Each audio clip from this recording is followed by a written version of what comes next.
today we have with us Mr. Manmohan Singh. He co-founded Kaivalya Education Foundation, which works in education leadership development at school, block, district, and state level in 14 states of India. He currently leads the Aspirational District Transformation Program in partnership with Niti Aayog in 25 districts of 7 states in India as director of Piramal Foundation for Education Leadership. He is a part of multiple government committees at state and central government and has 20 years of experience in public system transformation in India. Thank you so much for joining us, Mr. Manmohan. Thank you. So can you tell us a bit about the working of Piramal Foundation, Kaivalya Education, and how does Gandhi Fellowship come into the picture and how each of these is trying to transform the education domain? Yeah, thank you, Deepak, for inviting. The purpose of our existence is to improve life chances of children in India by enabling government system, state government, district government, that how do we enable them to ensure that they are able to add value to the children. And we do it through mainly 2 programs. One, we are trying to support various states, and we are trying to support district. So we call it State Transformation Program and District Transformation Program. And the Gandhi Fellowship comes into the picture, it's a longer history, but how can young people, if 22 years old in India, going to any college in the country, is aspiring to get good package, good life, how can we ensure that those young people also comes for solving the complex social problem on the ground? Exactly. That was one of the key reasons we started Gandhi Fellowship in 2008. That time, most of the stories we used to read is around how young people are doing activism instead of constructive work.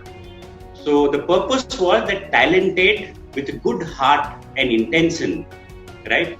Those young people, now if you look at in India, there are many fellowships. Exactly. And they are working with government, inside government offices in multiple sectors, not just in education.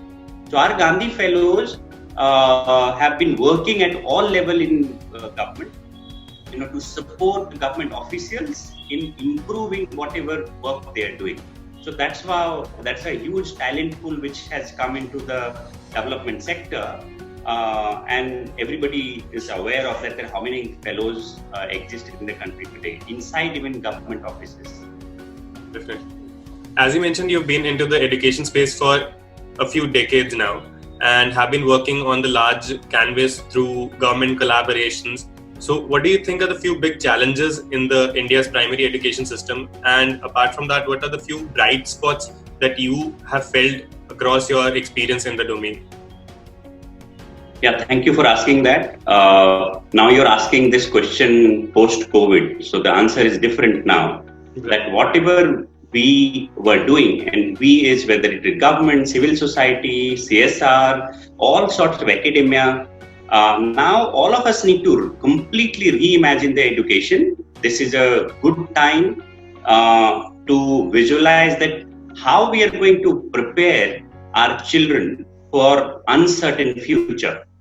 So whether it is curriculum reform that need to be revisited by asking ourselves what is worth teaching. That process has already started and multiple forum has picked this topic to discuss and see what we can do. Lots of conversation around 21st century skills. 21st century is not far. We are in 21st century skills. So we need to start acting, whether it is curriculum development or teacher development for that matter. So how do we prepare our teacher for 21st century, which is today, to ensure that every child is able to learn a skill which is useful today to be able to handle the uncertainties, and not necessarily what we used to focus on just teaching, foundational skills. So challenge number 1 is revisualizing teacher development system, process and execution. Challenge number 2 is revisualizing the curriculum to ensure that we have a curriculum which is ready for 21st century and enable children to face uncertainties in the world. Number 3 is, I think this is the time to come together and completely reimagine how much of school education need to be centered around school versus in the community at home. So should learning just be centered around school versus everywhere? Children learn wherever they are, but can we also focus a lot more outside school as well? And the bright spot, if you say, is there are multiple bright spots. One is that the government themselves, there are many individuals inside government who have been proactively thinking. Anita Kariwal, madam, who is secretary MHRD at the moment, she has been completely engaged in thinking through how we can add value, whether it is through technology enablement or those who can't afford technology or the people with, doesn't have access of technology. There also there are a lot of thinking and reimagining that how India is going to become the PISA ready, how India is going to become a lot more ready for socio-emotional learning. How can we integrate that? So there are these individuals who have been thinking, even at the state level, whether it is Haryana or MP or Jharkhand or many other states. So these individuals, I call them bright spot themselves. That you have someone who is thinking. The second is this whole collaboration which is going on, right? Whether Nexus of Good, which is led by Mr. Anil Swarup, bringing government, NGO, CSR together thinking through. Similarly, there are collaboration within corporate, there are collaboration within NGO. So bringing people together. Niti Aayog has done similar collaboration, bringing lots of people together to reimagine this. So I call that bright spot. The other one is that whole willingness, political willingness to be able to invest in education. I think that conversation has just started. I hope that that also become a bright spot in times to come. Indeed.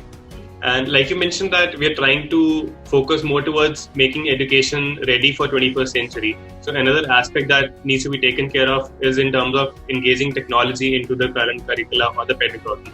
So what is it that you see technology doing, and what are your views on using technology to improve the learning outcomes? So I think technology is playing a great role and will be playing even better role in future. If you look at the current engagement around technology through television, through radio, through mobile phones, whole IVRS system, a lot more learning content has been pushed, and great examples are there that how different states have been able to do it. Have given content, how they are helping in execution, planning, and all that. And so I think that's going on at the moment. I think what we need to think also is there is one challenge that people who doesn't have access of technology. So in the past, we used to talk about access of school as a physical infrastructure. Now, can we think of access of technology as a critical role? That's one of the challenge. And how do we solve that problem? And I think the technology will play even greater role in future once AI, machine language, robotic start playing role into this. I just want to put caveat here is that can we visualize education just through technology? And my answer is no. Technology will play a role, but not the role. Because what will happen to, how we are going to build 21st century skills, if collaboration is one of the skill, people need to come together. And, still India is a rural, largely rural population. And how, if children come together in a farm, they are learning something. It's like a project, right? They're understanding a problem, they're trying to solve a problem. If they're playing sports, or if they are singing together, or they are doing poetry, there are multiple things like that. There, I think technology, of course, can play a role as well, But it's more than technology. It's not just technology. Definitely. How do we, keep balance between how much technology we need and how much we need to focus on human aspect of the whole education piece? Now that's really well put. And considering that Kaivalya Education Foundation is also working in the domain, so what are some of the interventions that you are working towards improving or implementing in the country? So now, we are also going through churn, and we had started working on how can we support teacher, principal, district officer, and state in making state, socio-emotional learning ready. How can we ensure that district are ready to implement socio-emotional learning? How can we ensure that schools are able to, start executing? So we were doing pilot in Jhunjhunu, Rajasthan, and we call it Khusiyon Ki Pathshala. We partner with Emory University and Dalai Lama Trust because they have a whole curriculum around socio-emotional learning. So our focus is that how can we replicate that, everywhere we are working and beyond that. So what system required to be able to improve socio-emotional learning? What curriculum is required to be able to do that? What people development aspect need to be put in place to ensure that you have teacher who is able to facilitate this process? How can we engage community, whether it is sarpanch or grandparents or parents or young people in this process, so that they also start contributing into this? So we are, so that's our key focus. That can we support India in making ourselves PISA ready, making ourselves 21st century ready. So that's our key focus going forward.